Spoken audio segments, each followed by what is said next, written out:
Fala galera, tudo bom com vocês? De volta aí, mais uma aula de Geografia, professor Luiz, apresentar para vocês aí as diversas vertentes, né, do modelo capitalista, da organização sistêmica que a gente está inserido e que define, né, bem ou mal, as formas como a gente vive. Né? O capitalismo é o modelo, o sistema que a gente está inserido no nosso cotidiano, faz parte da realidade brasileira, faz parte da realidade da maior parte dos países do mundo. Então a gente vai dar uma entendida aí, a gente começou lá no outro vídeo, se você não viu, só dá uma buscada no canal sobre capitalismo comercial. Vai dar uma olhada aqui, ó, quando o capitalismo começa a ganhar uma cara para se tornar o mais parecido com o que a gente vive hoje. Então, ó, anteriormente o capitalismo comercial ou mercantil, a gente viu aí que do século XIV até o século XVIII, eu tinha um modelo de aquisição de lucro muito baseado no quê? Nas trocas comerciais, na venda de mercadorias, visando o quê? O acúmulo de metais preciosos, na época do colonialismo, né? Um metalismo valendo aí durante esse período. Só que quando a gente chega no século XVIII, vai lembrar que é o período que a gente está vivendo a primeira revolução industrial, e aí, é claro, esse novo panorama, a indústria, ela vai mudar completamente a forma de se produzir, de se organizar socialmente e, é claro, de acumular esses capitais. A forma como os países se relacionam vai mudar e aí, é claro, drasticamente alterações vivendo aí no nosso cotidiano, na nossa organização geopolítica mundial. Então, no período do século XVIII até o século XIX, eu vou ter o capitalismo industrial vigorando. Como? O que muda no que diz respeito à questão da aquisição do lucro? O lucro agora vai ter como pauta, né, vai ter como organização interna a exploração do trabalhador. Como assim, professor? O que você quer dizer com isso? Antes da indústria, qualquer bem que você quisesse, qualquer tipo de produto que você quisesse adquirir, você precisava de quem? Você recorria a quem? Ao artesão. E o artesão, ele é um indivíduo que ele é dotado da habilidade de produzir, do conhecimento produtivo, dos materiais, das ferramentas e, é claro, do tempo. Ele trabalha por conta própria, para si mesmo, então ele não explora a si mesmo, não tem como. Ele é detentor dos meios de produção e, por consequência, ele é detentor do produto final. Quem define como vai ser vendido, a quanto vai ser vendido, é o artesão. É um período histórico onde há certa autonomia durante esse processo. O comerciante, né, a burguesia, ela está envolvida com as práticas comerciais, então ela adquire esses produtos artesãos, né, ou adquire as especiarias, adquire os bens, os tecidos e vai vender nas outras demais partes do mundo. Mas até então, cada uma dessas partes funciona de maneira autônoma. Quando a indústria surge, a capacidade de produzir acontece o que com ela? Aumenta pra caramba. Se eu estou produzindo num volume cada vez maior e num tempo cada vez menor, eu vou poder vender meu produto o quê? Mais barato. Professor, não entendo como é que essa lógica funciona. Pensa assim, eu produzo giz, tá legal? Então giz vai ser o meu produto. Eu penso assim, qual é o estilo de vida que eu quero levar? Né? Então, eu quero poder ter uma vida tranquila, eu quero poder trabalhar, né, 8 horas por dia, 6 horas por dia, e aí, ter meu carro, ter minha casa. Então, eu vou decidir que se eu só consigo produzir 10 giz por dia e eu quero um lucro diário, eu quero um ganho diário, né, de R$ 200 por dia, eu vou vender cada giz a R$ 20. Tranquilo, professor de matemática? Que isso, caraca, eu sou muito bom nesse negócio. O cara multidisciplinar é outra coisa, né? Então eu faço 10 giz por dia, quero ganhar R$ 200, eu vou cobrar quanto? R$ 20 por cada giz. Qualquer professor vai assim, caraca, 20. Tem gente se achando.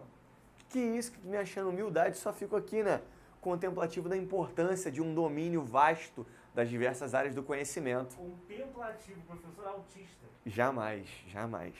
Pensa aí, qualquer professor vai achar um absurdo eu cobrar R$ 20 em um giz.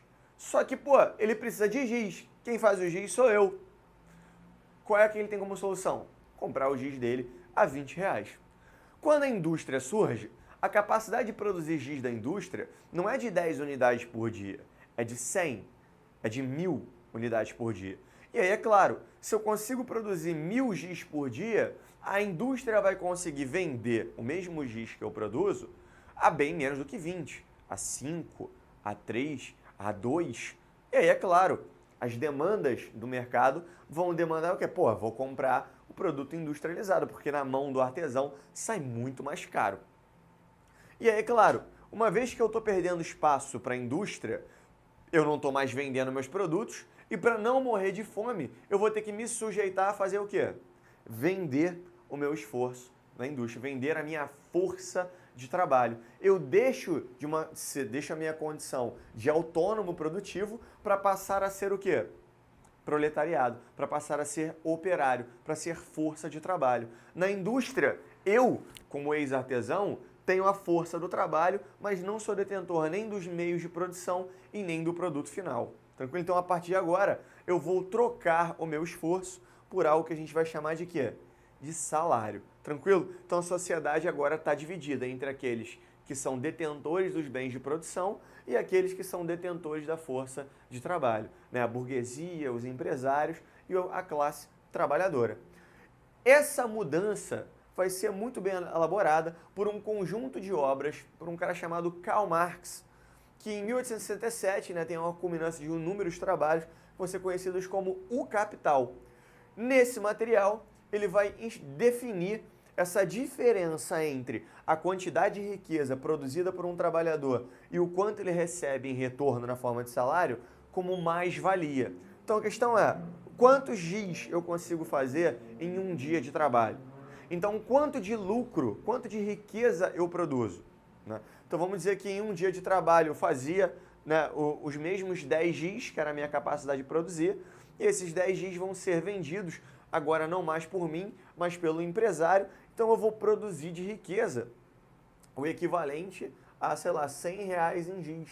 Só que eu não vou receber 50 reais em troca, a divisão não é meio a meio. Né? Eu vou receber diariamente 10 reais, vamos dizer assim. Então, pô, eu vou ter uma diferença entre o quanto eu produzi de riqueza, o quanto eu gerei na forma de salário, então eu tenho uma mais-valia de 90 reais. Então, essa é a diferença que o Karl Marx vai chamar da quantidade de riqueza que um trabalhador produz e na quantidade de riqueza que ele recebe na forma de salário em troca. Essa mais-valia, ela pode ser analisada entre duas maneiras, pode aparecer para você de duas formas. A mais-valia absoluta e a mais-valia relativa. O que eu quero dizer com isso? Na busca por maximizar a lucratividade, lembra sempre isso, o capitalismo ele é um sistema, ele é uma organização Ih, caramba! É uma arquitetura... Epa! É uma arquitetura que, na busca pelo lucro, o que o empresário vai fazer? Bom, eu quero aumentar a minha margem de lucro. Só que se eu não posso mexer no meu preço, que eu tenho concorrência, né, não sou o único que estou produzindo giz no meu país ou quiçá no mercado mundial, eu não posso mexer no valor dele. Mas ainda assim eu quero lucrar mais, eu não vou vender meu giz mais barato. Se eu vender meu giz mais barato, eu vou diminuir mais de lucro. O que eu posso fazer? Ou eu aumento a jornada de trabalho do meu trabalhador, ou seja, eu faço o meu trabalhador trabalhar um número maior de horas, né, de modo que ele gere mais riqueza, ou eu diminuo o salário. De maneira até que se você entende que o cara trabalha mais horas para ganhar a mesma coisa, ele vai ganhar menos. Por que o trabalhador vai se sujeitar, professor, a trabalhar mais horas para ganhar a mesma coisa, né? Ou talvez ganhar menos? Porque dentro desse sistema você não tem uma capacidade de gerar emprego para todo mundo. Existe um negócio chamado exército de reserva, que é o quê? É você gerar emprego, mas não o suficiente para atingir 100% da sua população. Porque sempre que você tem mão de obra desempregada, o cara desesperado por conseguir trabalho se sujeita a condições salariais ou condições, né, de jornada de trabalho, isso aqui, muito mais extenuantes. Então, isso dificulta a organização do trabalhador. Por quê? Porque eu estou insatisfeito com o meu patrão. Eu vou reclamar, pô, eu estou ganhando muito pouco.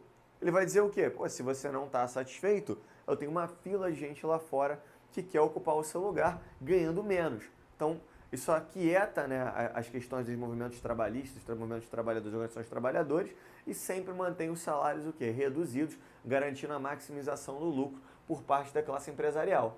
Claro, chega uma hora que não dá para diminuir o salário, porque tu vai matar o teu trabalhador de fome, e também não dá para você aumentar a jornada de trabalho dele, porque também fica algo inviável. Entra então a chamada mais-valia relativa. Por que ela é mais-valia relativa? Porque ela diz respeito ao aprimoramento técnico da produção. Vamos pensar assim, vamos sair do giz, vamos imaginar a condição de uma madeireira. Eu trabalho produzindo cadeiras de madeira. E aí, o meu trabalho é constituído de pegar um serrote e cortar madeira. Tranquilo? Então, pô, dormi, acordei de manhã, revigorado, né? Cheguei no trabalho, 8 horas da manhã, eu tô cortando madeira assim, ó. Beleza? E aí, pô, vai cansar? Uma hora vai cansar, né? Vai chegar no final do dia, eu já tô cortando a madeira assim, ó.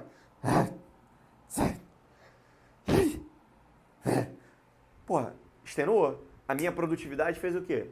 Diminuiu. Se continuar assim, a censura vai tirar o site do ar. Que isso, né? A gente vai ter que publicar nos X vídeos, né? Esse material. Não, vou falar essa merda, cara. Continuar. Já tá dito já. O que acontece? Percebendo essa queda de produtividade, o que o patronado faz? Vou investir em tecnologia, vou investir em aprimoramento técnico. Qual é a solução? Serra elétrica. O patrão chega para mim e diz assim, olha só, acabou esse negócio de cortar madeira com serrote. Tá aqui para você essa maravilhosa serra elétrica. Vai ser maneiríssimo, né? Então agora meu trabalho ficou muito mais fácil. Então comecei o dia. Cortou a madeira. Cortou a madeira. 7 horas da noite, estou terminando meu expediente. Cortando madeira no mesmo ritmo. O que isso significa? Significa que, sem mexer na minha jornada de trabalho, sem mexer na minha taxa salarial, o empregador aumentou a minha produtividade. Então eu sou capaz de gerar uma quantidade maior de riqueza, né, sem necessariamente ter uma modificação no meu salário. Então o patrão consegue, né, o empresário, a burguesia consegue ganhos de lucro cada vez maiores. Então é lógico que esse modelo capitalista ele vai colaborar para o aumento da desigualdade social, uma vez que as melhorias tecnológicas e o domínio dos bens de produção vão colaborar para que essa minoria, né, detentora dos meios de produção consiga articular as formas de vida da grande massa populacional trabalhadora. Claro, como é que isso se impacta em nível mundo? Os países desenvolvidos, os países europeus estão industrializando, então estão aumentando a sua capacidade de produzir. Se eles estão aumentando a capacidade de produzir, eles vão requerer mais matéria-prima e, é claro, mais do mercado consumidor. Onde é que eles vão encontrar isso? Nas suas colônias, né? Vou ter aqui o período histórico que a gente vai chamar de imperialismo, também conhecido como neocolonialismo. De repente vem aí na sua cabeça a ideia da partilha do continente africano, né? A Conferência de Berlim. Os caras vão dividir o continente da África, da Ásia. Por quê? Porque agora a divisão internacional do trabalho, ela não mais é uma dite colonial, porque a meta agora, a colônia, ela passa a ter outras finalidades para além de servir apenas como fonte de matéria-prima e metais preciosos. Ela vai receber os bens industrializados vindo da metrópole e vai servir também como mercado consumidor. Tranquilo isso, gente? Então, ó, o capitalismo muda e, é claro, a forma de relação em nível global também é impactada. Então, a dita imperialista vai existir aí, então, durante esse período, né, do século XIX, né, até meados e início do século XX, onde os países são vistos como receptores dos bens industrializados e fornecedores de mercado consumidor, matéria-prima e metais preciosos. Tranquilo isso? Angústias? Continua junto com a gente. Vamos nessa e até a próxima.